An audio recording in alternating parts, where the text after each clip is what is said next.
Good afternoon from Israel Independent News.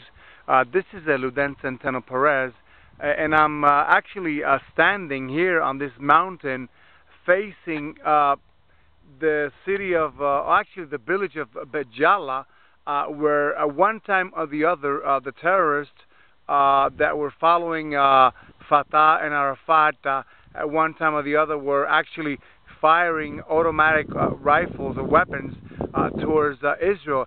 As you can see right here, this is Bethlehem, Bet Jala, all around here.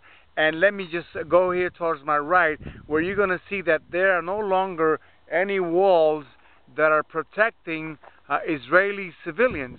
As of now, you know that September the 2nd, Benjamin Netanyahu will fly over to Washington to meet with the biggest terrorist that Israel has, named Abu Mazen, who was a follower of Yasser Arafat. As you see, there are no walls here anymore, and you see towards my left, that's another Israeli buildings where we live, me and my wife. And as you can see, that there are no longer no walls of protection in this area whatsoever.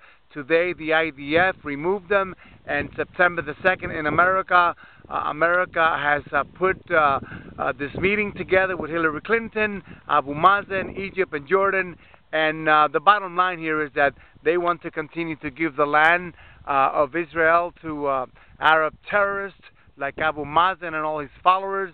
Abu Mazen is a supporter of Al-Aqsa Martyrs, Fatah, PLFP, and he just got